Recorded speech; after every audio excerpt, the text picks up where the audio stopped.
Yeah Devji police కస్టడీలో ఉన్నారా? ఉంటే ఆయన కోర్టులో హాజరుపరిచేలా చూడండి, లేదంటే లొంగిపోయేందుకు అవకాశం ఇవ్వండి. మా కుటుంబానికి మీరు న్యాయం చేస్తారని విశ్వసిస్తున్నాం.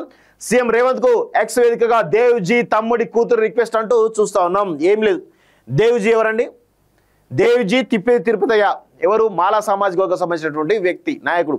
ఇప్పుడు మావోయిస్టు పార్టీ ప్రధాన కార్యదర్శిగా, అంటే చాలా మొదటి వ్యక్తి, అగ్రస్థానంలో ఉన్నటువంటి వ్యక్తి. ఇప్పుడు ఆయన ఏ బ్రాహ్మణో, ఏ రెడ్డో, ఏ వెలమో అయితేనేమో 100% ఆయన లొంగిపోవడానికి అవకాశం ఇస్తారు. కానీ ఇప్పుడు ఆయన మాలా సామాజిక వర్గం సంబంధించిన వ్యక్తి, మరి మాలా సామాజిక వర్గం సంబంధించిన దళిత వ్యక్తి కాబట్టి ఆయన ఎన్కౌంటర్ చేస్తారు హిడ్మాలాగానే అనిపిస్తూ ఉంది. సో అదే జరుగుతుంది. ఎందుకంటే వేరే ఆధిపత్య కులాలకేమో రెడ్ కార్పెట్ మరుస్తూ ఉన్నాయి కేంద్ర ప్రభుత్వం కానీ రాష్ట్ర ప్రభుత్వాలు కానీ బడుగు బలహీన వర్గాలు ఇప్పుడు హిడ్మా దొరికింది కదా, మరి దొరికినప్పుడు మరి ఆయన లొంగిపోమని చెప్పాలి కదా, అరెస్ట్ చేయాలి కదా. ఒక దొరికింది అనుకుందాం, దొరికితే అరెస్ట్ చేయాలి కదా, అరెస్ట్ చేసిన కనీసం జైల్లో పెట్టాలి కదా.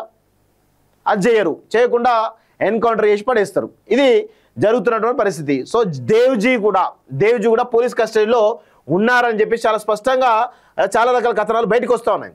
కానీ దేవ్జీని మాత్రం వదిలిపెడతలేరు, ఆయనను ఎన్కౌంటర్ చేయడానికి సిద్ధమైనట్టుగా చాలా స్పష్టంగా తెలుస్తూ ఉంది.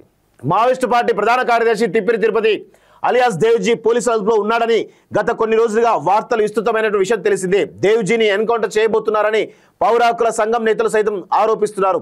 ఈ నేపథ్యంలో సీఎం రేవంత్ రెడ్డికి AP deputy CM Pawan Kalyan కు దేవ్జీ తమ్ముడు కూతురు సుమ లేఖ రాసింది. దీన్ని సోషల్ మీడియా వేదికగా పోస్ట్ చేసింది. నా పెదనాన్న Tirupati alias Devji Maoist party chief గా ఉన్నారు.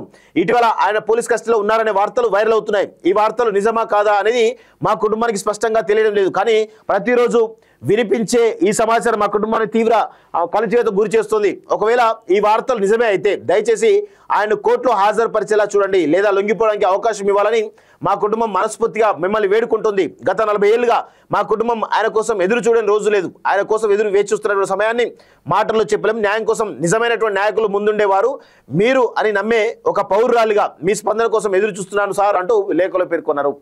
ఈ బిడ్డ కన్నీళ్లు చూసైనా సరే, ఈ బిడ్డ రాసినటువంటి మాటలు చూసైనా సరే కొంచెం కరిగి ఆయన మీ అదుపులోనే ఉండడం చాలా స్పష్టంగా అర్థమవుతుంది.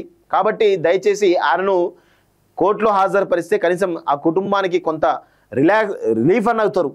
కానీ మీరు చేయరేమో, ఎందుకంటే ఎన్కౌంటర్ చేసే పరిస్థితి కనబడతా ఉంది. మీరు దుర్మార్గాలు మీ దోపిడీ అన్నీ కూడా పోవాలంటే ఇలాంటి వాళ్ళు ఉండదు కదా సమాజంలో.